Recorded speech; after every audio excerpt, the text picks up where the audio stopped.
Bon, ça y est, on est reparti, comme tu peux voir, encore chargé comme un mulet, et encore ça c'est rien, tu verras en Asie. ça pour eux c'est rien du tout. Donc aujourd'hui c'est direction Perpignan, on rentre en France, je suis au camping Bolasso, enfin, au moment où tu verras cette vidéo, j'y serai plus depuis longtemps. J'en ai une autre à passer avant. Le programme pour aujourd'hui, quelque chose d'un peu spécial que je n'ai pas trop l'habitude de faire sur ma chaîne. Comme je vais m'arrêter chez différents abonnés sur ma route, ça va prendre environ une semaine, sur ma route vers le sud de Reims, j'ai prévu de les interviewer. Alors ceux qui voudront bien passer à la caméra, ce sont à ma connaissance tous des motards, de parler de leur expérience, pourquoi ils sont devenus motards, de s'ils ont certaines spécialités, s'ils ont voyagé, et dans ce cas-là, où est-ce qu'ils sont allés, etc., etc. Ce genre de choses. Donc ça, c'est le programme pour aujourd'hui.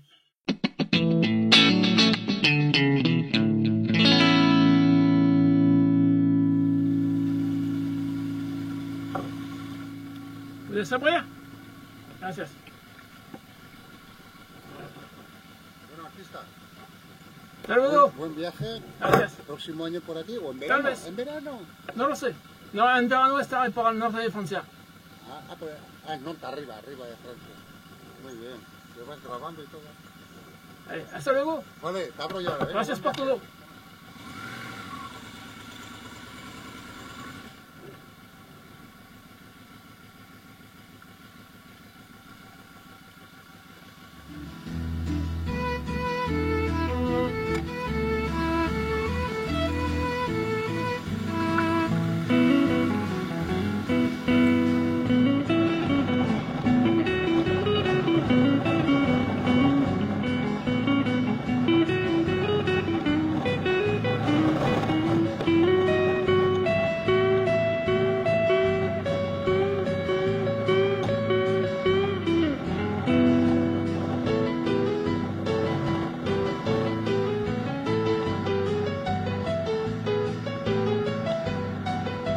Je suis à environ 80 km du col de Bellitre. D'ici 1 heure à peu près, je serai en France. On y est presque.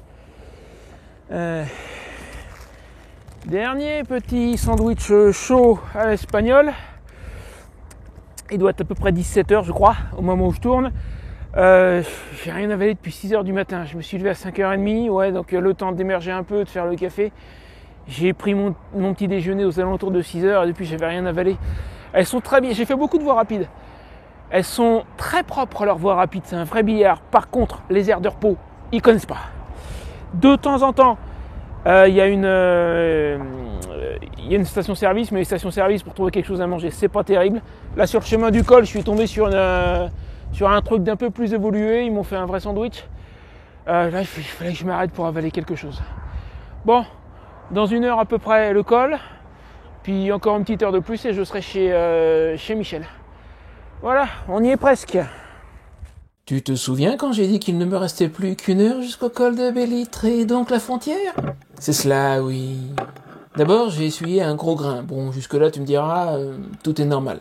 Je me suis arrêté pour mettre mon pantalon de pluie et au passage pour reparamétrer mon GPS. Car au départ, il était question que Michel me rejoigne en haut du col.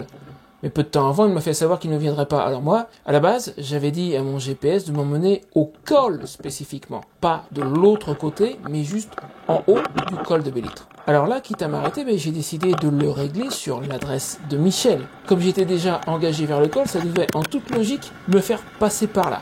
Oui, mais non. Le voilà qui me dit de faire demi-tour pour prendre un très long détour. Bizarre. Alors, je change encore, je lui dis « Va chez Michel via le col de Bellitre ». Et là, il me fait monter au col, et puis demi-tour. Alors je te rassure, je ne suis pas monté, j'ai juste vu l'itinéraire, bien entendu, qui faisait ça. Trop fatigué, j'ai pas cherché à comprendre, j'ai suivi ce qu'il me disait. 1 heure plus tard, je commence à voir des noms que je connais, comme Prodon, Moyo, Prats des Moyo. Attends un peu, je la connais cette route. J'y suis passé dans l'autre sens, en 2022, c'est celle du col d'Arès. Pourquoi est-ce qu'il me fait passer par là? Et là, j'aperçois un panneau col d'Arès ouvert. Sur le moment, je me suis dit, ouf, imagine qu'il a été fermé. J'aurais été marron, j'aurais dû faire demi-tour. Et puis là, ça a fait tilt. Et le col de Bellitre, alors, celui par lequel il ne voulait pas me faire passer, il serait pas fermé des fois? ce qui expliquerait que mon GPS veuille bien m'emmener jusqu'au col, mais qu'il refuse de me faire traverser. Pourtant, à ma connaissance, c'est le col le plus bas côté Méditerranée, mais je vois pas d'autre explication. Résultat, et désolé, là je n'ai pas d'image, la batterie de la caméra était vide depuis longtemps. Je me suis retrouvé à descendre les Pyrénées depuis le col d'Arès à 1500 mètres d'altitude, de nuit. Crois-moi, là, finalement, j'étais content de ne pas avoir enlevé mes feux additionnels. Sans eux, je pense que j'aurais pas réussi. Et je suis donc arrivé chez Michel à 22h15 au lieu de 19h. Ouais. Fatigué, mais pas cassé. Font-le-Vent, c'est une grande routière, heureusement. C'est entre autres pour ça que j'ai choisi ce modèle. Elle n'est certes pas taillée pour les petits lacets de montagne, mais elle est faite pour tailler de la borne. Et les longues étapes, c'est son truc. Bon, maintenant que tout ça est passé, je te retrouve avec Michel pour notre premier entretien.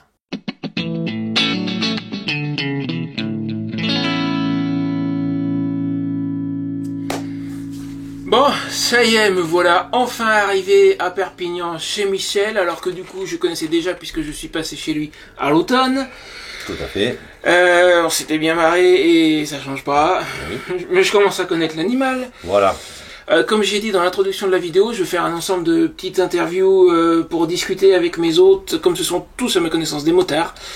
Donc toi Michel, tu es, alors si ma mémoire est bonne, tu es motard depuis 2019, tu as passé ton permis à peu près en même temps que moi. J'ai passé mon permis en même temps que toi, un peu avant toi. La même année quoi en gros. Voilà, je l'ai eu le 18 juin 2019. Ouais. À la seule différence que j'ai quelques années de plus que toi.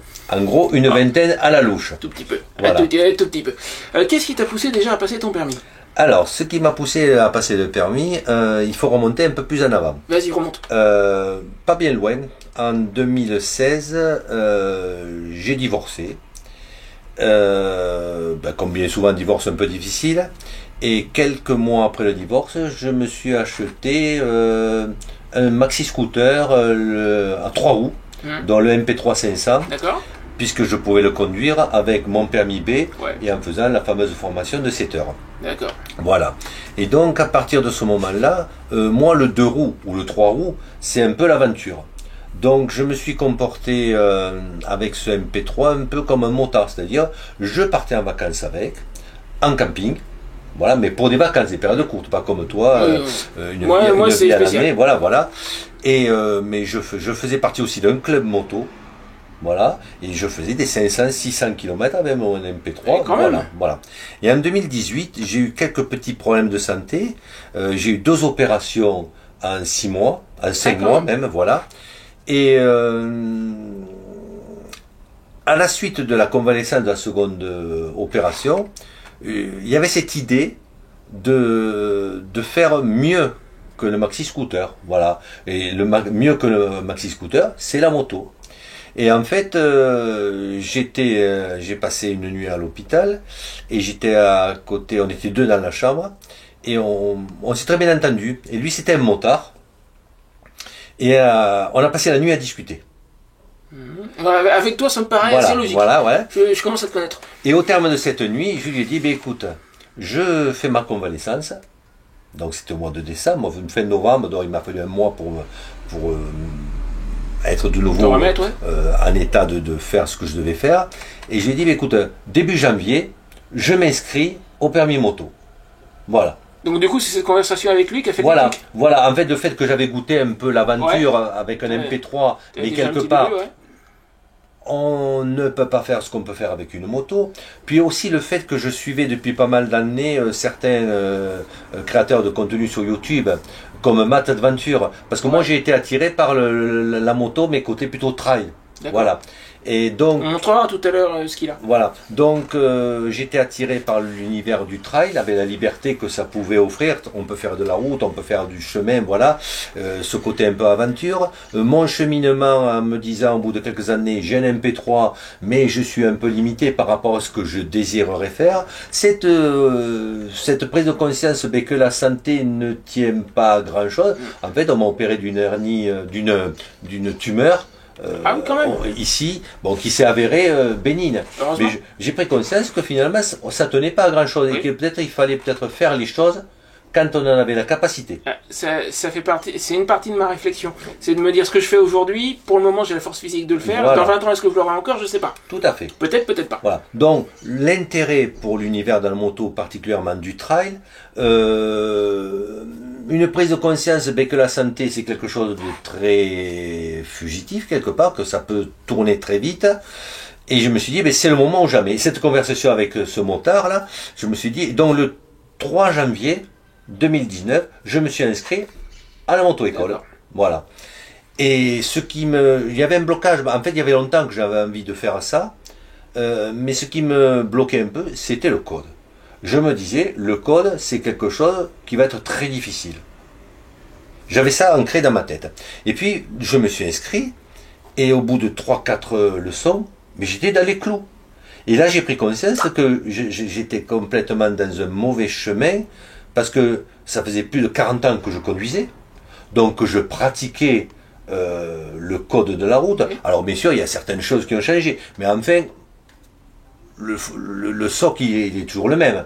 Et donc très rapidement, j'ai passé le code que j'ai eu au premier coup. Ensuite, le fameux plateau qui fait peur à tout le monde.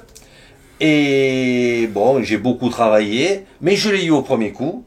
Chapeau. Voilà. Et après, c'est sûr, une fois qu'on a le code et qu'on a le plateau, on est presque sur la voie royale. Oui, Le plus dur est fait. L'épreuve de conduite, c'est quasiment une formalité. Voilà. Donc, j'ai passé l'épreuve de conduite que j'ai eu au premier coup.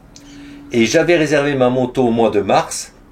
J'ai eu le permis le 18 juin, et le 20 juin, j'ai récupéré ma moto, qui était un trail routier, voilà. Bon. Une KTM. Une KTM, parce que il me fallait effectivement une moto, je pensais que ce serait ma seule moto, vu que j'avais 59 ans, et je voulais un trail, et à l'époque, un trail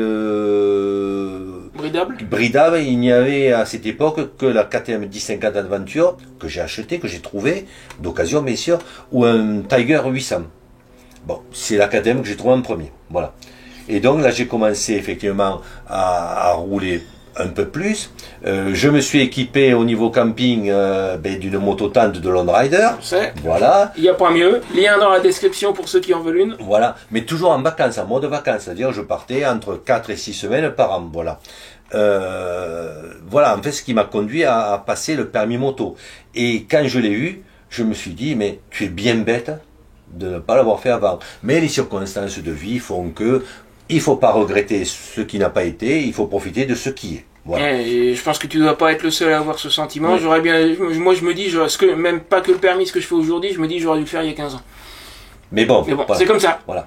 Et quand je suis allé à m'inscrire à la moto-école, j'ai commencé à dire, c'est à la directrice, c'est une directrice, et je dis, mais bon, je suis sûrement un peu âgé. M'a dit non. De plus en plus de gens d'un certain âge passent le permis moto. Elle m'a dit, mais notre plus ancien, plus vieux candidat, il avait 73 ans.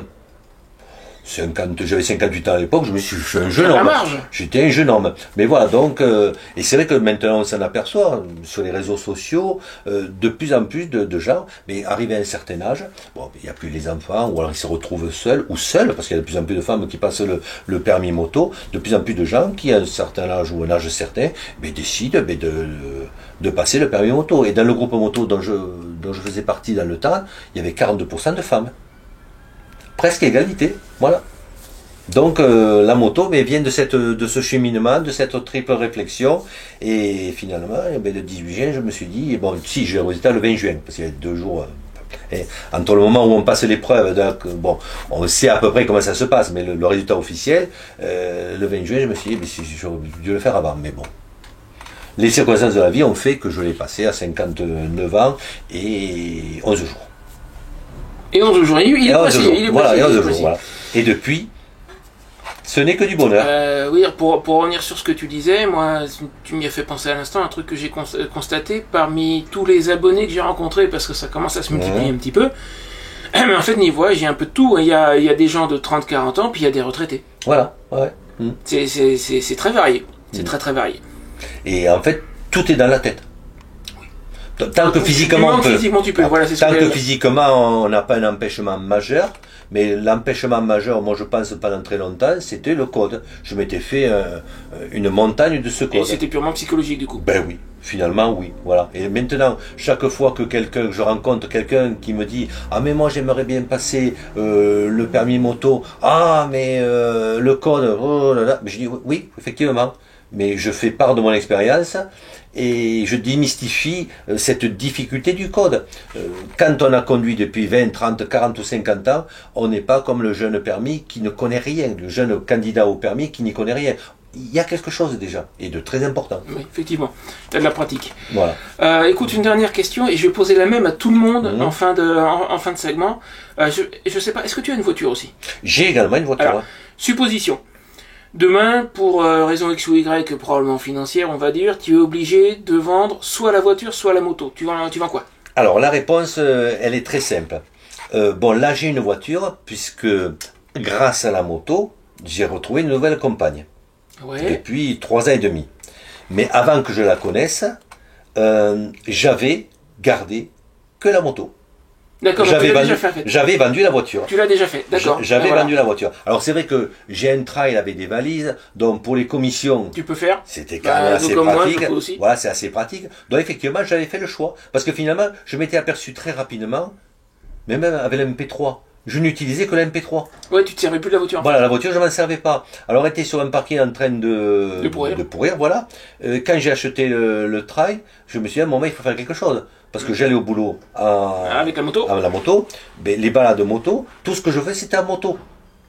Et cette voiture ne servait à rien. Donc je m'en suis débarrassé. Bon, après, quand j'ai rencontré mon actuelle compagne, bon, elle avait une voiture, mais moi j'avais la moto.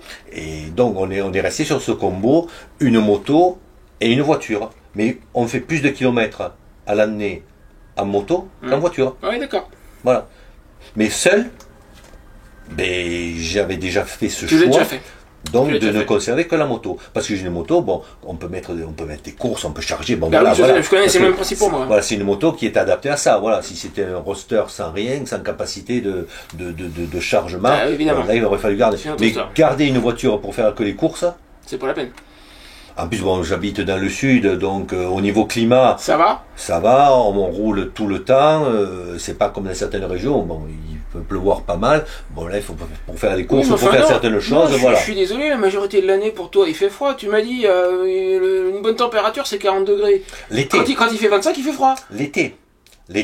L'été, il faut qu'il fasse soleil et minimum 35. Minimum 35. Voilà, minimum 35. Minimum 35. Mais 40 ou 40, un peu plus de 40, ça gêne pas, quoi. Voilà. D'accord. Mais donc, c'est vrai j'ai toujours habité dans des régions où au niveau climat, c'est quand même très, très, très favorable. Donc, rouler à l'année dans ces conditions, oui, effectivement. Ça ne demande pas trop d'efforts. Pour ceux qui ne l'auraient pas reconnu, l'accent est de Toulouse. Ouais, moi je suis originaire de Toulouse, voilà. Je suis originaire de Toulouse. Bon, bah merci beaucoup Michel. Eh bien écoute, avec plaisir. Sur ce, moi je repars demain matin direction l'Ardèche. Donc notre prochain entretien via un crochet par Nîmes. Donc notre prochain entretien, ça sera suivant ceux qui veulent bien, ceux qui veulent pas. Normalement, soit la personne sur Nîmes, soit la personne de mon étape en Ardèche. On va voir, je leur demanderai. Comme j'ai dit, j'ai demandé à l'avance à personne. Michel a déjà participé à une de mes vidéos, donc je savais que ça poserait pas de problème. Quand tu avais annoncé par vidéo cette idée, je t'avais envoyé un message disant que pour moi ça posait aucun problème. Mais bon, je le savais à l'avance, comme on l'a déjà fait. Donc on verra bien, suivant ce que vont me dire les uns et les autres. Allez, out! Et si t'as pas encore fait un petit pouce en l'air, un petit commentaire, tout ça, ça serait le moment. Et abonne-toi. Et c'est même pas moi qui l'ai dit. Voilà. Salut! Enfin, qu'est-ce que je raconte? C'est pas la fin de la vidéo, pas encore, mais je fais n'importe quoi, moi. Il est troublé, oui. Bon, oui, parce que j'ai encore des problèmes d'itinéraire. Il y a une étape qui est un peu floue. Bref, mais pour demain, Nîmes, l'Ardèche, ça c'est bon. Allez, en route!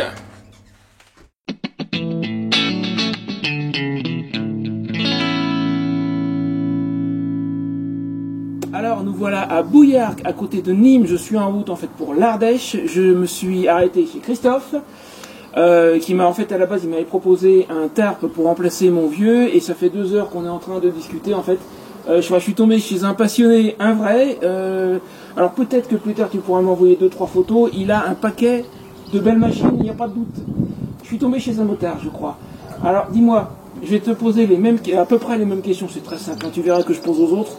D'abord, qu'est-ce qui t'a poussé à passer ton permis moto à la base? Depuis combien de temps est-ce que tu es motard? Alors, j'ai passé mon permis, alors déjà j'ai commencé bien sûr, comme à peu près tout le monde, par le permis voiture, que j'ai passé le 26 avril 82, donc c'est pas d'hier, hein. Voilà, parce que j'ai actuellement 60 ans, j'ai 40 ans de plus de permis voiture, et j'ai enchaîné le 11 août 83 par mon permis moto, et à la base, il était nécessaire pour pouvoir faire du trial. Voilà, je voulais faire du trial, et comme je te l'ai expliqué à l'époque, je sais pas si tu veux pareil, les réformes sur les permis moto passaient toujours au 1er mars. Et comme je venais le 8 mars 64, enfin, peu importe l'année, mais là je suis né à une semaine près, on peut dire, j'ai pas pu avoir de 125 à l'âge de 16 ans. Oui, c'était 16 ans ou 17 ans, je ne sais plus. Parce que la loi a changé juste à ce moment-là. C'est ça, la loi a changé, je crois que c'était 16 ans pour avoir le permis 125.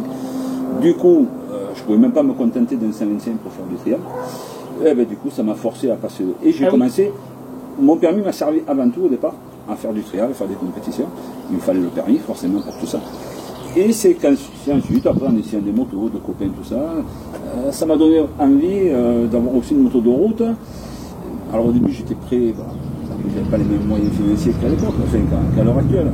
J'étais plus jeune, forcément, j'ai commencé à 20 ans.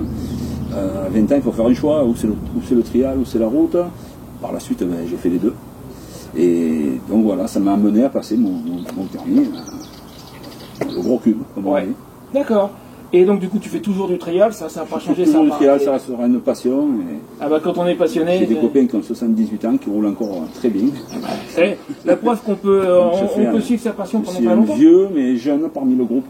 Mais alors après, t'as pas mal voyagé aussi, tu m'as dit, t'es allé au Maroc notamment? Alors j'ai commencé d'abord en France, un petit peu, ensuite en Italie, tout en restant en limitrophe, en Lombardie, on va dire, des trucs comme ça. J'ai fait un peu l'Espagne, mais pas forcément aller à Barcelone. Voilà, ça ne m'intéresse pas, les grandes villes. Moi non plus. Voilà, on est parti dans la Camrousse, on s'est perdu, on a trouvé un camping, on était les premiers à l'inaugurer. On avait une piscine de 20 mètres, je me rappelle, sur 10 $, on était 3 à se baigner. Ah bon, ça va. Voilà, bon, ça c'était l'Espagne. Après, j'ai fait le tour de Corse, toujours en itinérance. Tous les soirs, on montait, démontait la toile de tente avec ma compagne. Ensuite, après seul, j'ai fait la Transpyrénéenne, tous les grands cols des Pyrénées. Voilà, j'ai pris un peu la neige. C'est normal. Voilà, c'était pas prévu au mois de mai, mais ça a été comme ça. C'est une expérience. Voilà, il y a les bons côtés, les mauvais font des bons souvenirs en même temps. Voilà. Ah, toujours. Ça, après, le collègue m'a branché sur le Maroc. J'aurais certainement peut-être pas fait seul pour une question d'organisation, puis même seul, ça n'a pas trop de sens, partir seul. Là, à deux, c'est déjà plus rassurant, parce qu'en moto, on n'a pas les mêmes contraintes qu'en voiture. En voiture, on a une panne à 10h du soir, on dort au bord de la route. Sur une moto, c'est difficile. C'est plus compliqué. Voilà, un pays qu'on ne connaît pas, il fallait faire un passeport. Ça a été la première fois de ma vie que je faisais faire un passeport. L'année dernière, quoi. Je veux dire, il fallait attendre quasiment 60 ans pour le faire. Voilà, c'était une expérience aussi, je le conseille. Le Maroc, tout le monde le dit, il n'est pas comme moi. Tu m'as dit au Maroc, le camping... Alors les campings, je ne les ai pas testés, puisqu'on a vu les tarifs pratiqués au Maroc. C'est dérisoire, même un super hôtel ici qu'on paierait 200 € peut-être à la nuit, là-bas pour 35 € c'est la pension complète. Ah oui, d'accord. Ah oui, et puis alors, je te ferai avoir les photos, j'en ai 200, tu as vu, sur le Maroc. 35 € tu vis l'année. Oui, tu m'as dit un très bon couscous de 0. Ah ben là, il y avait déjeuner, pour le lendemain, bien sûr, mais il y a eu le repas du soir complet, entrée, plat, dessert, la chambre individuelle. Pour 35 €, c'est... je ne vais pas dire à l'italienne, mais c'était douche à la marocaine, mais ouais, donc tu vas à l'hôtel, quoi. Belle douche ample, toute carrelée, enfin, tout est magnifique. Voilà, je trouve que les Marocains ont énormément de goût, je pense, plus que les Français, je dirais. Parce qu'il y a des hôtels à côté, ils n'ont pas de mine. Hein. Non, honnêtement, ils sont vraiment dans cette recherche de mosaïque et tout, c'est vraiment, tout est magnifique. L'accueil, tout le monde le dira aussi, tout le service, tout a été nickel. On a pu rester que, malheureusement, je sais plus, c'était 6 ou 8 jours sur place, parce que, comme je t'ai expliqué, 2 jours de traversée pour le Maroc. Oui. Si on avait choisi la Tunisie, ben, on aurait gagné une journée. Ça aurait été qu'une seule. On a fait 2 nuits quoi, sur le bateau. 2 journées complètes. Et autant pour revenir. Donc, par rapport aux 2 jours, il en reste que 8. Voilà. Mais bon, on a fait quand même. Je crois qu'on a roulé 6 jours. Parce qu'après le dernier jour, on l'a pris en dilettante pour aller faire un peu les soupes, tout ça. On a fait, je crois, 6 jours, 2300, 2400 morts. Ah, j'ai roulé quand même. On a roulé, oui. Ben, on a principalement roulé, on s'est arrêté un petit peu sur quelques petits sites, mais sans s'attarder. Il y a trop de choses à voir. 6 ou 8 jours, c'est pas suffisant. Bah oui, je me doute. Jusqu'à la terrasse, bien. on n'est pas allé carrément. On n'est pas allé faire du dromadaire ni du quad dans les dunes. Voilà, honnêtement, t'as pas le temps de. Bon, écoute, je vais te poser une dernière question, après il faut que je file parce que je suis en retard. Pas de soucis. C'est une question totalement hypothétique que je compte poser à tout le monde. Imaginons, alors toi, tu as plusieurs motos, tu as la voiture, tu as le camion, supposons que tu as juste une moto et une voiture. Et pour raison quelconque, genre financière ou quoi que ce soit, tu dois vendre l'un ou l'autre. Tu vends lequel? Bon, ben, le BM, j'ai fait 70 000 avec, sur le GS.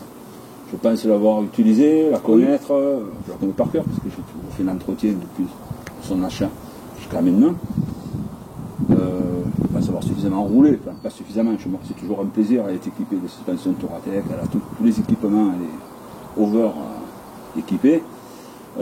Si je devais en garder qu'une, mon choix balance entre ma CRF Rallye et ma Ténéré. Alors, je pense que je garderais quand même la Ténéré pour le côté polyvalent de la chose. Voilà, parce que... Oui, en fait, la question c'était si tu devais choisir entre vendre la voiture ou la moto, tu vends plutôt la voiture. Si tu devais ne garder qu'un type de véhicule. C'est délicat parce que aller faire les courses avec la moto, il y en a qui le font. Il y en a qui le font, je sais, mais. Donc tu aurais un gros dilemme quoi si tu en étais là. Je pense que tout le monde a commencé d'avoir à 18 ans à avoir une voiture parce que ça devient primordial. Beaucoup, il y a quelques exceptions. Oui, mais quand on est jeune, on a des copains, on va sortir en mois de nuit. Une voiture, il pleut, on va être habillé proprement. En moto, on connaît tous le problème. C'est vrai. S'habiller, combinaison de pluie, bon, si après tu t'achètes un Gore-Tex, t'es tranquille. Je pense que la voiture est déjà une priorité pour un couple, pour une personne seule. C'est difficile. Et après une moto, bon, la Ténéré, oui, pour la polyvalence. Parce que, donc choix compliqué. Le choix est compliqué. Très compliqué. Surtout à mon âge. Ça se comprend. Ok, ça me va comme réponse. Choix très difficile. Ouais, après, je pourrais bien sûr supprimer un véhicule parce que. Bon bah écoute. Tu m'as pas demandé, mais si je devais choisir entre ma Ténéré et mon Trial. Ah oui, tiens. Alors, tu gardes le Trial ou. Non, mais difficile aussi. Pas me poser la question. Difficile aussi, d'accord. En garder que 2 sur 4, oui, c'est faisable. Mais pas une. Mais pas une. Et avoir une voiture à côté, ou le fourgon, ou. Bon, la voiture, je l'ai achetée en trou. Je te l'ai expliqué, pour rentrer dans les détails pour les. C'est bon. C'est bon. Mais écoute, je te remercie beaucoup. Mais je la garde, enfin, je la garde. Je vais pas tarder à filer parce que j'avais dit à la personne qui m'attend en Ardèche que je serais parti vers 14h30, il doit bien être 15h30. On va y aller. Allez. Je te remercie pour tout. Et puis on se retrouve un peu plus tard. Alors je pense que je vais couper la vidéo en plusieurs morceaux. Donc à mon avis on va arrêter là. Et pour le morceau suivant, je te retrouverai avec la personne suivante. Peut-être le gars en Ardèche, s'il veut bien témoigner aussi, on avisera. Mais on va faire en plusieurs bouts, sans ça fait trop long. Je te laisse une autre vidéo qui peut beaucoup te plaire juste là. Et je te dis à très bientôt. Au revoir.